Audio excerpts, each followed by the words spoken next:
Alors maintenant, au départ de cet aspect de table des matières, il faut que je fasse des styles de paragraphes. Donc je clique dans la première partie de la table des matières et je vais faire un style de paragraphe au départ de ça. Donc menu de la palette, style de paragraphe. Je demande nouveau style de paragraphe et je vais l'appeler TDM premier niveau, table des matières premier niveau donc. Voilà.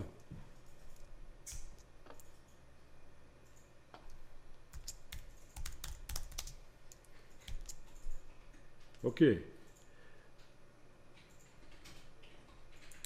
Tiens, il a changé d'aspect. Il a changé d'aspect. Ah, c'est malin. En fait, je me rends compte que quand j'ai mis au point l'aspect de ce paragraphe, j'avais un style de caractère qui s'était mis par-dessus. Donc sans style de caractère, voilà, sans style de caractère. C'est peut-être pour ça en fait.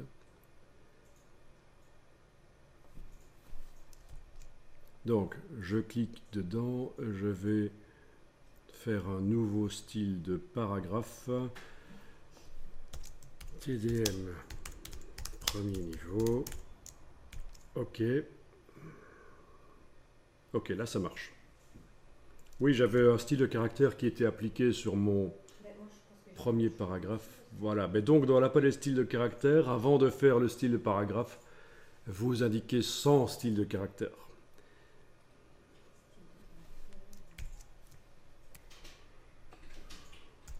Je clique maintenant dans l'autre partie de la table des matières, je fais un style de paragraphe que je vais appeler TDM second niveau.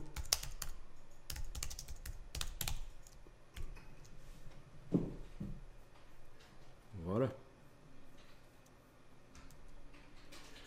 Ah bah tiens, là aussi j'avais un style de caractère qui était appliqué.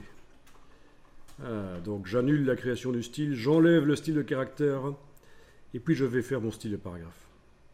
Donc il faut vraiment que je sélectionne ça sans style de caractère. C'est ennuyeux ça, hein, sans style de caractère, voilà. Alors, nouveau style de paragraphe, TDM, second niveau. Ok. Bon, de toute façon, ça n'a pas une importance énorme, puisque après, on va pouvoir modifier l'aspect de ces entrées de la table des matières, puisque ça va reprendre les titres et sous-titres du document. Ce seront des entrées de la table des matières, et je pourrai par les styles aller modifier l'aspect des entrées. Ce qui compte, c'est que vous ayez deux styles déjà prêts, là. Quand je clique sur ceci, j'ai TDM premier niveau. Dans ceci, j'ai TDM second niveau. Ça marche chez vous? Vous avez ça aussi? Donc, si je comprends bien, tu voudrais que dans la table des matières, les titres de premier niveau apparaissent avec le même style que ce qu'ils ont dans le document. Oui. Mais ça pose des problèmes, il ne faut pas faire ça.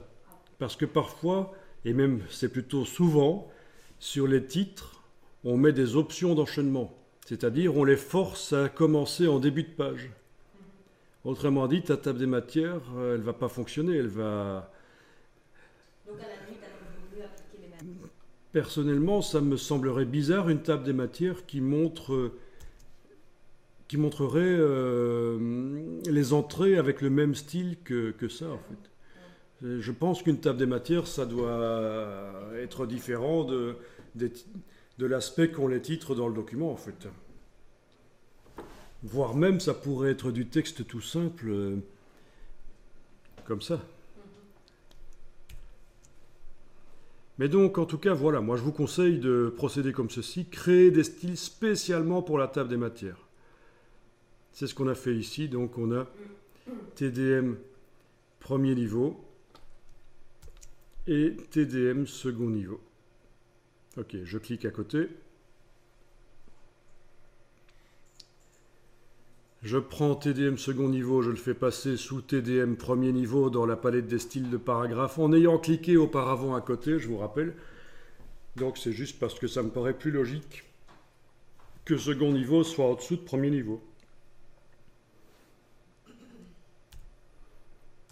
On pourrait aussi mettre ça dans un groupe. Vous activez les deux. Clic, majuscule, clic. Vous cliquez sur l'icône de groupe. Et on le déplace dans le groupe. Et le groupe, on peut l'appeler TDM. Donc activez les deux styles. Cliquez sur l'icône de groupe, de style.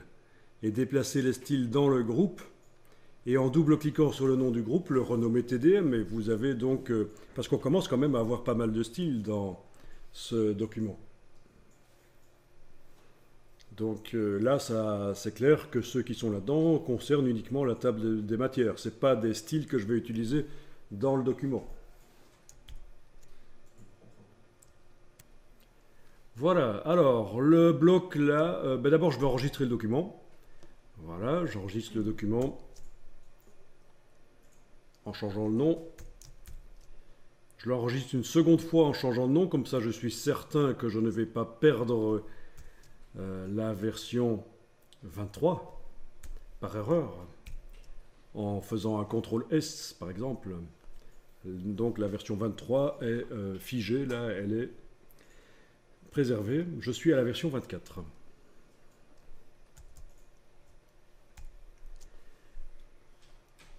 Je sélectionne le bloc qui contient la table des matières en quelque sorte. Enfin en tout cas ma mise au point de la table des matières, et je le supprime. Voilà, parce que quand on va faire la table des matières automatique, ça va créer un bloc. Donc celui-là ne me sert plus. Sur notre page.